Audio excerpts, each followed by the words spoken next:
Tires squealed around another curve as the ogre driving took another seemingly random turn. The rear window had been smashed out.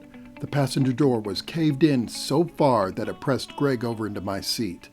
I hadn't seen what had done it, but it was thrown with a massive inhuman velocity. Greg turned, raised the pistol at a large object in the sky following us and fired. It dipped, dropped downward for a split second before rising back up.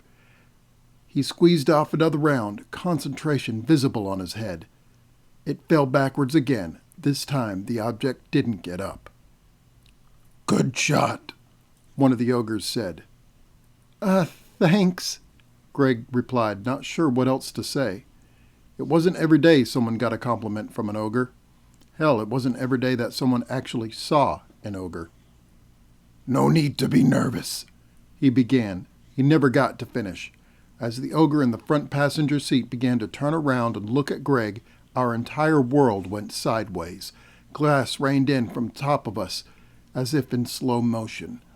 We were wearing seat belts, but we still got bounced around like a couple of ping-pong balls in a dryer before crashing into a wall.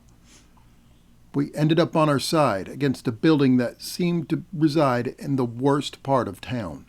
There were no businesses on these streets. Many of the buildings were boarded up and littered with graffiti, either from human gang tags or from bored bloodsuckers freshly turned after being lured astray by the promise of immortality and power. From my vantage point, I could see only ancient brick, a skylight, and the pitch black of the night sky before an older, very powerful ancient vampire landed on my door. He looked as if he was 50. Ancient pale white skin appeared almost marble in the light from the black veins that ran beneath. He wore a simple pair of trousers and a buttoned-up shirt that was opened at the second button to reveal a thin patch of dry gray hair.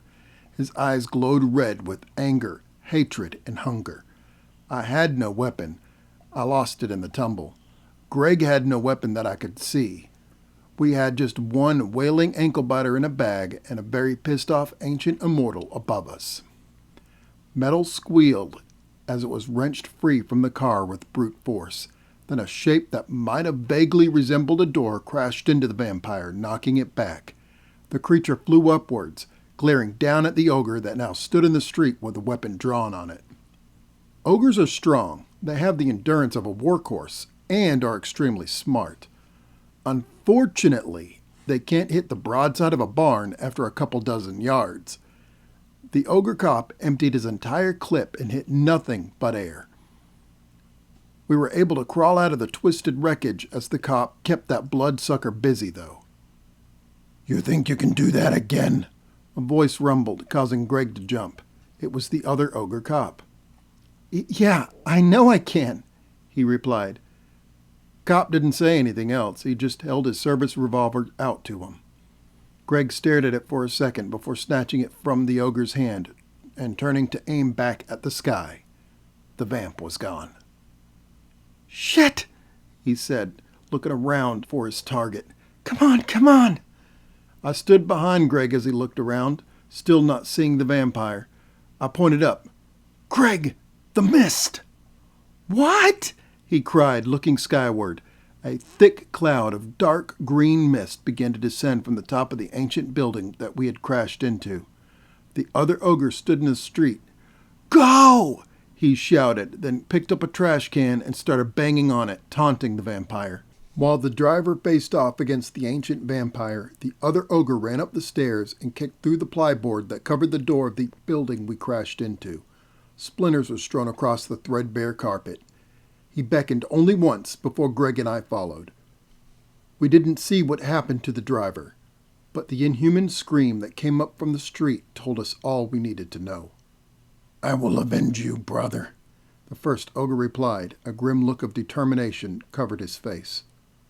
"Come on, we must go down," he said simply afterwards, then began running through the hallway. The building itself must have been an apartment complex in happier times. A thin blue industrial carpet ran the length of the darkened room, with doors that lined the right and the left of it. We both ran blindly, neither of us understanding where we were going. "So, mist," Greg said. It wasn't a question. I nodded. It's one of their rarer forms, I replied, as if that would answer it. They get more power as they get older. I knew they could do bat, but mist. Greg shook his head in disbelief. They can also take the shape of a wolf, The ogre in front of us replied. but please only shoot wolves who are actually attacking you. Why? Greg asked. 'Cause those who aren't may be your allies. He stopped in front of a massive metal door.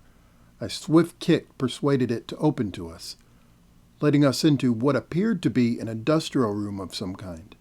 The cop slammed the door shut just as quickly as it opened. With the door shut, the room felt cramped and cold, like we had been crammed into a crypt of sorts.